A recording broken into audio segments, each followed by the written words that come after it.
In this video we will learn about the active and passive voice. इसके लिए 3 rules हैं जो कि आपको फिंगर टिप्स पे पता होने चाहिए, उसके बाद कोई प्रॉब्लम नहीं होगी इंशाल्लाह। और फर्स्ट रूल इसमें यह है कि as you know that every sentence contains subject object and verb.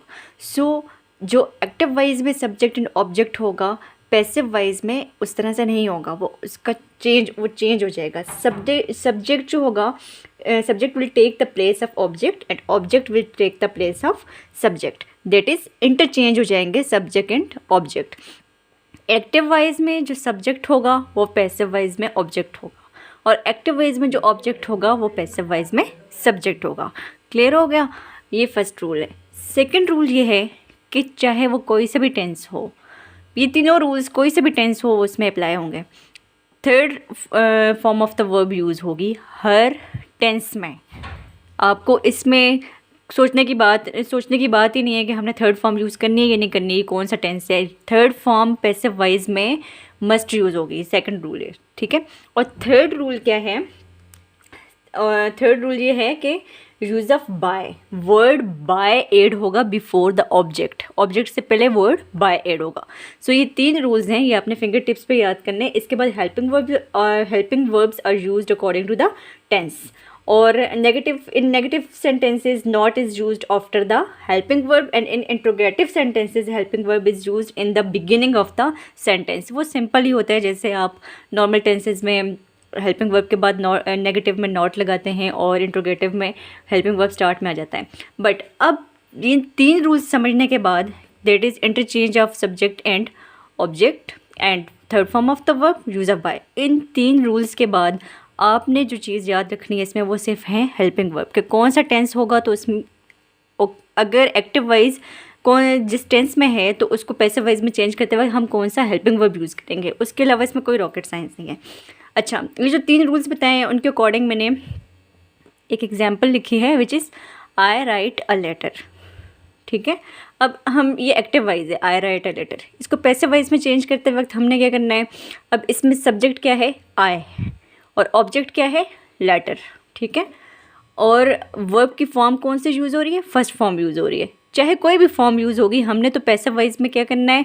Subject को ऑब्जेक्ट में चेंज करना है, दैट इज़ अब पैसिव वाइज में क्या होगा? ऑब्जेक्ट आ जाएगा सब्जेक्ट की जगह। अ लेटर ऑब्जेक्ट था, अ लेटर यहाँ पे सब्जेक्ट बन गया, ठीक है। और इज़ हेल्पिंग वर्ब यूज़ हुआ, राइट है, तो चाहे कुछ भी होता है। Written third form of the verb, second rule हमने यहाँ पे फॉलो किया, third form of the verb हमने लगाई रिटन। और थर्ड रूल क्या था? Use of by before the object, object से पहले हमने यूज़ किया बाय का। एंड पे क्या होगा? यहाँ पे ऑब्जेक्ट क्या होगा? जो कि एक्टिव वाइज में सब्जेक्ट था। आय किस में चेंज हो जाएगा? मी में चेंज हो जाएगा, ठीक है। सो तीनों रूल्स फॉलो हो गए। सब्जेक्ट एंड ऑब्जेक्ट की जगह जो है वो रिप्लेस हो गई, हेल्पिंग वर्ब यूज़ हुआ, third form of the verb and use of by before the object, ठीक है। अब टेंस वाइज हम देखते हैं कि टेंस वाइज कौन से हेल्पिंग वर्ब यूज़ होंगे। तो यू नो कि टेंसेज में टाइम जो होते हैं वो 3 टाइप्स के होते हैं, प्रेजेंट, पास्ट एंड फ्यूचर। और on the basis of work उनको 4 पार्ट्स में वैसे तो डिवाइड किया गया है, लेकिन क्योंकि एक्टिव एंड पैसिव वाइज में जो परफेक्ट कॉन्टिन्यूस टेंसेज हैं वो चेंज नहीं होते, इसलिए मैंने परफेक्ट कॉन्टिन्यूस टेंसेज को नहीं लिखा। इंडेफिनिट टेंसेज चेंज होते हैं, कॉन्टिन्यूस टेंसेज चेंज होते हैं, और परफेक्ट टेंसेज, ठीक है। तो पहला ये है कि जब ये 3 रूल्स अगर आपने याद कर लिया, आपको पता है कि अब हमने हर टेंस में सब्जेक्ट एंड ऑब्जेक्ट की जगह रिप्लेस करनी है इन द पैसिव वाइज, और third form of the verb use करनी है, और बाय का यूज़ करना है बिफोर द ऑब्जेक्ट। तो अब हम देखते हैं कि हेल्पिंग वर्ब हम कैसे यूज़ करेंगे। तो प्रेजेंट इंडेफिनिट टेंस अगर होगा, एक्टिव वाइज अगर प्रेजेंट इंडेफिनिट टेंस में होगा, तो पैसिव वाइज में कौन से हेल्पिंग वर्ब यूज़ होंगे? Is, am and are. And इनके रूल्स वही हैं कि इज़ सिंगुलर पर्सन्स के साथ यूज़ होंगे, थर्ड सिंगुलर पर्सन के साथ आई के साथ एम यूज़ होगा, और यू एंड प्लूरल पर्सन्स के साथ आर यूज़ होगा।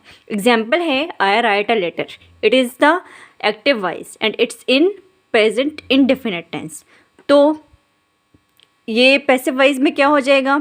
सब्जेक्ट एंड ऑब्जेक्ट की जगह रिप्लेस हो गई, आ लेटर सब्जेक्ट की जगह आ गया और आए ऑब्जेक्ट की जगह आ गया। और हेल्पिंग वर्ब यहाँ पे क्या यूज़ हुआ? Is. Third form of the verb use हुई रिटन, बिफोर द ऑब्जेक्ट क्या यूज़ हुआ, बाय, राइट। सो जब भी डू या डज का यूज़ होगा, मीन्स के प्रेजेंट इंडेफिनिट टेंस में नेगेटिव और इंट्रोगेटिव टेंसेज में डू और डज का यूज़ होता है। तो जब भी डू एंड डज यूज़ होगा इन एक्टिव वाइज, तो पैसिव वाइज में डू या डज की जगह इज एम आर लगेगा। Get it. और अगर इंट्रोगेटिव सेंटेंसेस भी होंगे तो डेफिनेटली उसमें डू और डज होगा, तो डू और डज चेंज होके इज एम आर में आएगा। इंट्रोगेटिव सेंटेंसेस में इज एम आर स्टार्ट में आ जाएगा, right. Okay, next is past indefinite tense. तो जब active voice past indefinite tense में होगा तो पैसिव वाइज में क्या हेल्पिंग वर्ब यूज़ होंगे, was, were, was and were use होंगे। सिंगुलर पर्सन्स के साथ वॉज एंड प्लूरल पर्सन के साथ वर यूज़ होगा। एग्जाम्पल है आई रोट अ लेटर, क्योंकि इसमें second form of the verb use हो रही है, तो ये कौन सा टेंस है, पास्ट इंडेफिनिट टेंस है। और पास्ट इंडेफिनिट टेंस को जब हम पैसिव वाइज में चेंज करते हैं तो कौन से हेल्पिंग वर्ब यूज़ करते हैं, वॉज जो वर। सो आई रोट अ लेटर, वो 3 रूल्स तो मस्ट फॉलो होंगे चाहे कोई सा भी टेंस हो। इनकी जगह रिप्लेस होगी, आ लेटर स्टार्ट में आ गया एंड आई मीन्स कि मी एंड पे चला गया। यूज़ ऑफ बाय भी किया, third form of the verb भी। तो हेल्पिंग वर्ब क्या यूज़ होगा यहाँ पे, was. I wrote a letter is active form, active voice, तो ये पैसिव में चेंज हुआ तो क्या आ गया, a letter was written by me, right. And third one is the future indefinite tense. Future indefinite tense अगर active voice future indefinite tense में है तो उसमें हेल्पिंग वर्ब कौन से यूज़ होंगे, पैसिव वाइज में कन्वर्ट करते हुए विल बी या शैल बी। अब क्योंकि विल बी ही यूज़ होता है सो मैंने विल बी यूज़ किया है। जैसे एग्जाम्पल है I will write a letter, it is future indefinite tense that I will write a letter. Now we have to change this active voice into passive voice. So by following the 3 rules, interchange of subject and object, third form of the verb and before the object use of by. So helping verb हमने कौन सा use किया, will be. I will write a letter is changed into a letter will be written by me, right? Next is continuous. अब continuous में देखते हैं तो present continuous में tense होगा, अगर active wise present indefinite present continuous tense में होगा, जैसे कि है I am writing a letter, तो इसको पैसिव वाइज में चेंज करते हुए हम हेल्पिंग वर्ब यूज़ करेंगे is am are plus being, that is use करेंगे तो इज़ बीइंग, एम यूज़ करेंगे तो एम बीइंग, आर यूज़ करेंगे तो आर बीइंग, ठीक है। और वही 3 रूल्स उसी तरह से आ लेटर स्टार्ट में, मी एंड पे, ठीक है। और हेल्पिंग वर्ब कौन सा यूज़ हुआ, इज़ बीइंग और third form of the verb and use of by before the object, a letter is being written by me.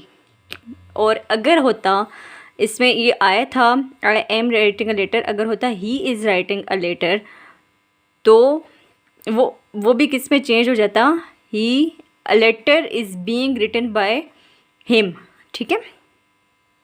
और अगर they are writing a letter होता, ठीक है, मीन्स के प्लूरल होता they are writing a letter, तो इसमें क्या आ जाता, a letter is being written by them, क्योंकि आपने ऑब्जेक्ट के लिहाज से देखना है कि यहाँ पे अपने कौन सा हेल्पिंग वर्ब यूज़ करना है।